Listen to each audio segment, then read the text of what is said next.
discussions we've had, and I remember when I was a young cop in the 1960s, there was talk about consolidation of the police forces in Bergen County, which have 70 communities. Really, something has to be done in Bergen County. There was maybe one or two towns that didn't have their own police force, but sure, you have a tremendous amount of administrative costs, because every police chief, every department has, again, his own statutory duties and responsibilities, a lot of which local people don't understand. They see a cop driving around a community in a patrol car in a small town, they'll say, oh, these small town cops, they've got it made. Well, it's a great job, but sometimes one cop has to respond to an emergency that a big city cop will respond to, same kind of emergency, with 3 or 4 cops. Domestic violence case where a weapon is involved, bank robbery, burglary in progress, all of these type of crimes that potentially could put the community in danger and the officer himself in danger. And North Arlington isn't that far away from some of the hotbeds of crime, such as North, I can tell you very hometown, much. Jersey City. I investigated over the course of my career 2 shootings of our police officers. I participated in the cases. And it was a very traumatic situation for all of us. And many times you'll see incidents where these local cops, whether it's my town or any other town involved, it doesn't make the 6 o'clock news like it might make for a large police department where a cop has to take a gun off somebody. The responsibilities of the cops in North Arlington are the same because, again, Jersey City's only a 5-minute ride away. All bad guys, they know how to drive, they can go to North Arlington and pull these crimes. When I was a cop in North Arlington, he locked up quite a few Jersey City cops. Oh, yeah, I was one of them.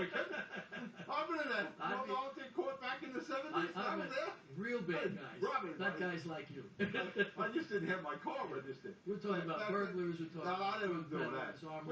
We were hanging out with cars that weren't registered and underage drinking. We were hanging out in the bar. That kind of stuff we were doing.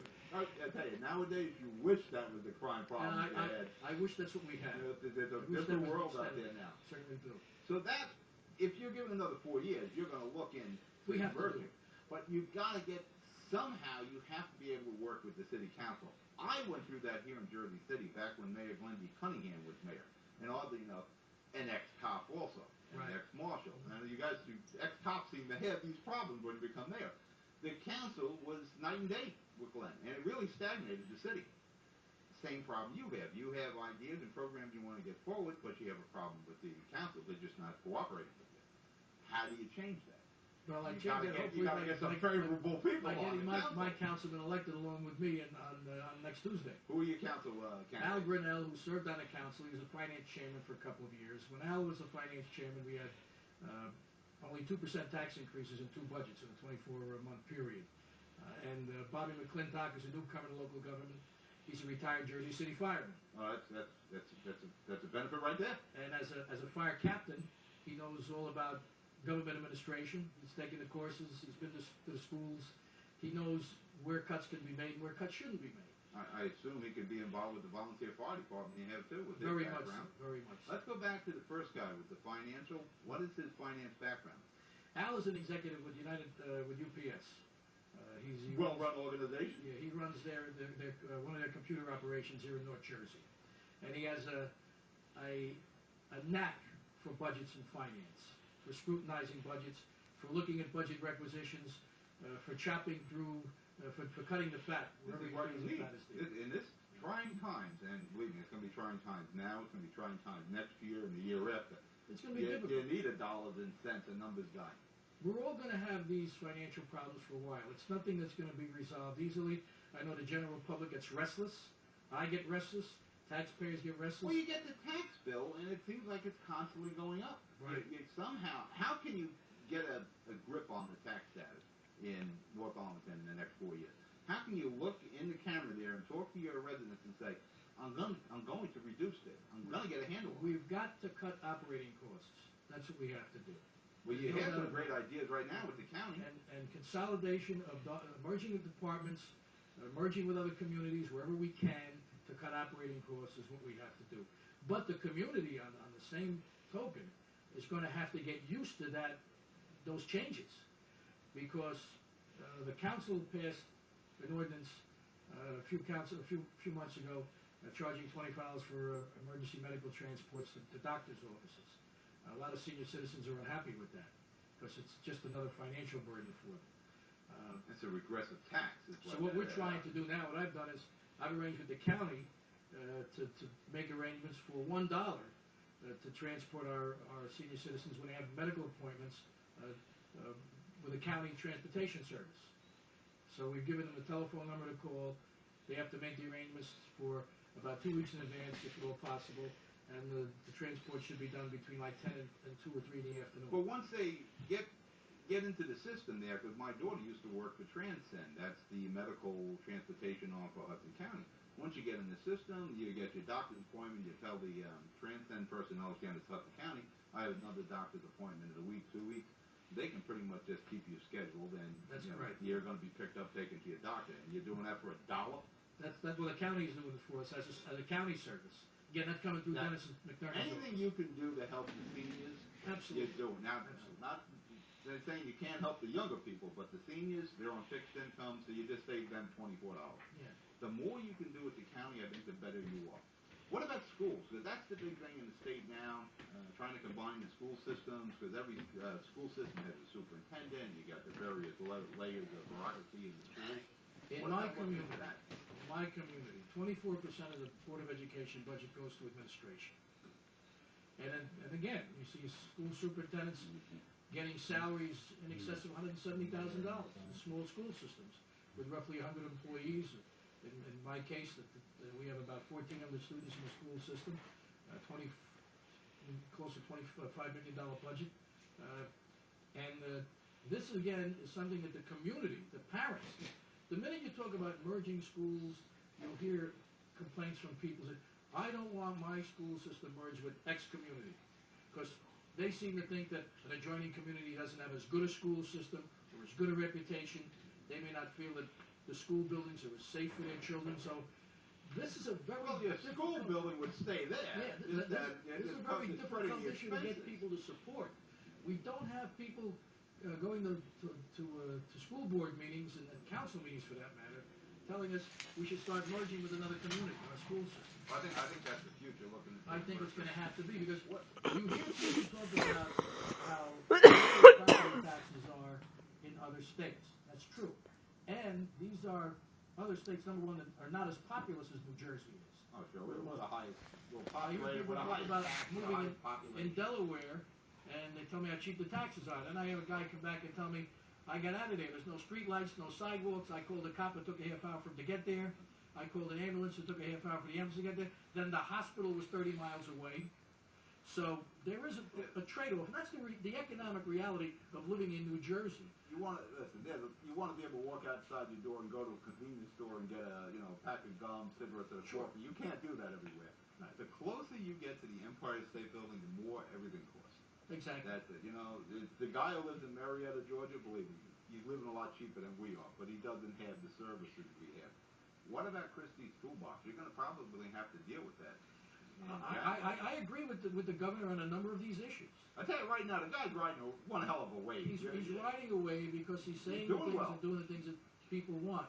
But these things are also having an adverse impact. The elimination of the seniors' property tax rebate is having a profound negative impact on senior citizens. I disagree with the governor on the issue of the millionaire's tax. I think that the people that can most afford to share the pain, to help our schools. And this was one of the contentions I heard when the governor refused to reinstitute the millionaire's tax. You're talking about a tax on people, about 16,000 people that earn over $1 million. They would pay approximately $40,000 more in taxes. And this would have translated into the $800 million that was being cut from aid to education, the community. It also was part of the package that was going to be used for helping our senior citizens with their tax rebates. So, and one of the contentions you hear from the people in the upper income brackets is, we'll move out of New Jersey. What they don't tell you is, New Jersey's where they make their money. Well, a lot of these people, I think, are almost bi-coastal international now. They can make their money in Jersey and live in Montana. But a lot of the sponsors of the weekly show, these are fairly wealthy people. They're getting hit over the head. But I understand your belief. And listen, they're wealthy; they can pay a little bit more. How do you deal? Because he's going to cap your increases by 2%. That's it. That's going to be a property tax. Well, we have to cap it at 2%. If we have to cap it at 2%, we'll cap it at 2%. And we'll have to do the things that we have to do to to accomplish that cap. Now, there will be some exemptions to that cap, as I understand the context of the present legislation. Well, yeah, there are some exemptions, but you're really going to have to prove that hardship. Exactly. You got to show the hardship. And the thing is, we want to comply with these mandates. Christians are going to let you get around this 2% cap. No. You see his attitude? We've got a 4% cap now. So cutting it another 2% is going to be a lot of work. Well, who the hell to the 4%? You just raised Everybody gets cap waivers. The council just raised it 10%. That's right. So they got a cap waiver. It gets approved by the Department of Community Affairs. And we're looking now at 11% municipal, 10.9% municipal tax. 3 minutes left. What about job creation?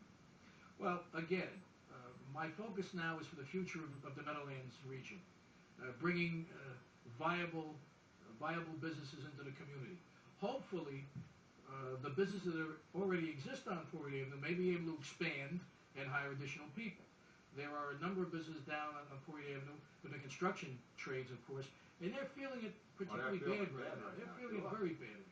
And if construction does increase, if some of the stimulus money trickles down to our region, we see some public works projects which do help. There's been a lot of dissatisfaction among some segments of the American populace about the stimulus plans, but stimulus plans helped in the Great Depression, and they're having an effect now. now. WPA with the stimulus plan. Yeah, there's been stimulus plans all through the history of the United States. Are you going to get, have somebody to do business recruitment, some department or a group of people that would go out and recruit businesses? What I'd like to do in my second term is establish a local community development group, business development group, to advertise North Arlington, to show we're in a great location. We're 7 miles out of Midtown Manhattan. Oh, you're right off Route 3. There are a number of entities that have contacted me directly and have contacted members of the council about putting facilities right here in a new development. Of course, our big problem right now is we're going to need the assistance of the Department of Transportation, and here's where the federal stimulus money comes in, to improve the access roadways into that area. We've got a flooding problem down on Belleville Pike that you very well familiar with. Really? Do you? That's got to really be addressed. Yeah, it's been that way all my life. And the traffic access issues have to be addressed. So before we really can advertise the community saying we're open for business, we got to say we're open for business, but the roads aren't closed. Wow. I agree. Go the light industrial way. This way, even if you start the industrial right now, the road can still handle that. If you go and put, a 500-unit condominium project, your roads are overwhelmed. Yeah, well, that's why I fought NCAP, and I fought the Arlington Valley Project. And fortunately, with the community behind me, we're successful. Hopefully, you get your wish, and you're reelected, and you get your 2 council guys, and you can put forward the measures of combined services with the county, emerge services, shared services, whatever you want to call it, and the job creation, and get your hands around this budget somehow to help the seniors and the young couples right there, so the Arlington can continue to grow. But I would lean on McNerney saying let's get as much help as possible in here. November the 2nd, you'd like your vote and your 2 council guys again on? Al Grinnell and Bob McClintock. Get out and vote on November the 2nd. I'm Pat O'Melia. I'll talk to you during the week. Make sure you vote. Good night.